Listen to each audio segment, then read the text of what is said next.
Hey everyone, welcome to the Work Time Fun Podcast. My name's El, and let's get started. Recapping on the last episode, we did a little overview on the movies The Batman, the animated film Turning Red, and lastly, The Atom Project. Now those were all just non-spoilery overviews.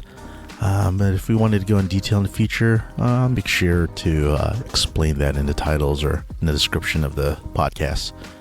But now, as a special request, my son asked that I review his little bow bun toy that he bought. And my honest opinion, it does look real. It does feel almost real. I mean, aside from it being really squishy. But man, I just can't get over the smell. It's too much plastic. It's a little bit rough. Probably needs to be washed or just aired out for a really long time before I can even consider it being realistic enough. But yeah, anyways. So, haven't watched any recent movies, but I will say that I am watching multiple shows, which I'll probably go and cover. And what I mean by recent movies, I mean other than watching Turning Red and The Atom Project. But yeah, as far as shows going, let's focus on what's on HBO Max, as that has a mix of movies and shows, and maybe a lot of people are watching on there. Who knows? I'll put that down in the title and description. But yeah, some things I've been really into was first season of Raised by Wolves. I know the second season's out. I just haven't gotten around to watching it yet, but I'm really anxious to see what's going on.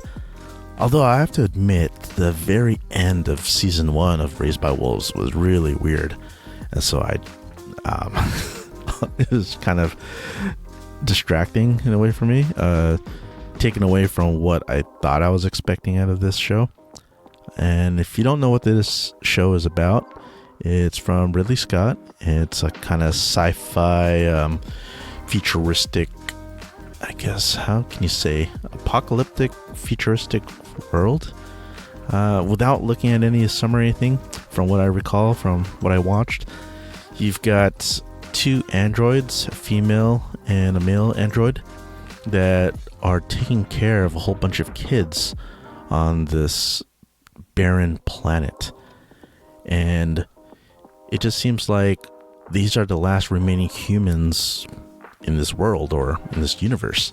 And so these androids are there to help raise them and pretty much regrow the human population. But as the show progresses, you find out that these aren't the only humans left in the world, and that there's actually another bigger group of them that, let's just say, they have a different faction or different religious beliefs. And so again, as the story progresses, you also know that there was this huge war on Earth, and that's what caused all these people to pretty much have this mass exodus. So all the humans left Earth. They were searching for a new planet to call home. And so you find out that the androids took some kids and did their own thing on their own way. And this whole other cruise ship, I guess, space cruise ship, had a whole bunch of other humans, and they went off and did their own thing. And by the time you get to the middle end of the season, then they all kind of meet each other and things kind of go bad, so to say. But yeah, if you like sci-fi and like weird apocalyptic futuristic stuff, then I'd recommend Raised by Wolves. It's pretty cool. Okay. And more along the lines of superhero genre, what about all the DC films, animated, live action, whatnot on HBO Max? Like, all the DC animated films, I'd say, are pretty good. I've watched a lot of them already, and it's not really that bad of a pick there. I mean, yeah, there are some that just don't work, but majority of them work. If there's anything we can trust DC on, it's their animated films, especially all the main Justice League characters. Can't go wrong with that. Their movies, on your hand, Save the Batman. All the rest were not up to par. Anyways, DC shows on HBO Max. We've got, I've watched Doom Patrol. Doom Patrol's pretty good. I've watched Stargirl. Actually, I thought that was cool. Like a family show. Could have your kids watch that. If you've watched the newest Suicide Squad, the one directed by James Gunn, then you would definitely want to watch Peacemaker. He's one of the characters in that new Suicide Squad movie, and he's played by John Cena. And you'd be kind of pressed to think, why would they make a show about him? No one's asking for that. But you know what? That thing is pure comedy entertainment, let me just say. So if you like watching Suicide Squad by James Gunn, then you definitely like watching Peacemaker. It's just a continuation. And if you already did, then we're excited to know that they've already been approved for another season, so can't wait for that either.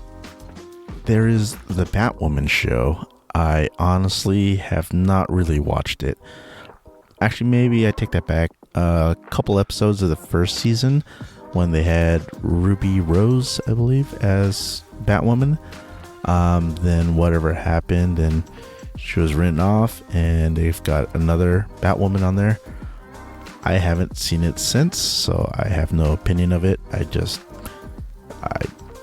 have no interest, really. Maybe if I have some free time, I'll catch some episodes. So I can't really recommend it myself. If you dig it, cool. And as far as something that's a little bit more serious, the Titans, DC's Titans. Not to be confused with the cartoon version, the Teen Titans, or even Titans animated. There's the live action DC Titans, which follows the other, I guess you could say, side characters to the Justice League. It's mostly Dick Grayson, who you know as Robin usually to Batman. And there are other characters there, but if you're not really familiar with the Titans, they won't really ring a bell to you. I'll just name a few. I think next you run into Raven, young girl with like a sort of demonic background to her. You'll see as it goes. And then you have Starfire. She's flaming hot. You can that's my play on words. You also get introduced to Beast Boy as a name. He becomes a beast. And then some other characters, but that's just first season, which mostly revolves around those characters.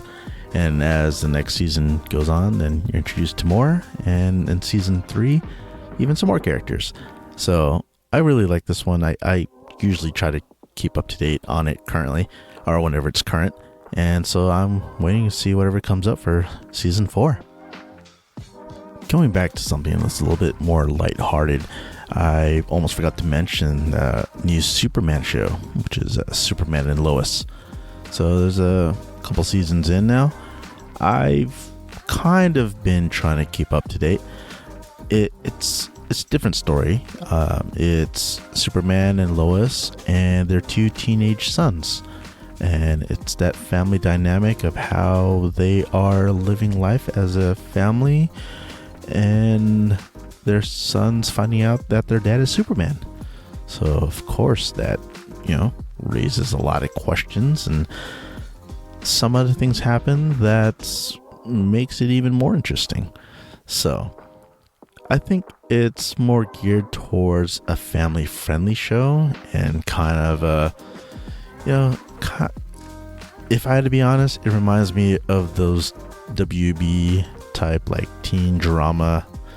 At least that's where it kind of leans toward, with the 2 teenage boys, the sons. It kind of focuses around them, and also Superman and Lois a bit, and their family dynamic. So if that's something you like, hey, maybe that's something you can give a little watch too. And I think that's a good quick little take there on some DC shows on HBO Max that I like and my opinions on them, and some that I don't like. Plus, of course, that Raised by Wolves one. I mean, there's a lot of sci-fi shows I can keep going on, but I'm trying to keep this more focused about what I said the channel would be about, which is like the superhero genre. And of course, the things that I go do, that I do watch what else, like sci-fi, comedies, different things like that. Or just different random things, like reviewing my son's little fake toy Chinese bun thing. Alright, well, thank you everyone for listening and joining in again, and I hope you enjoyed this podcast. Tune in again, catch you next time. Till then, have a fantastic day.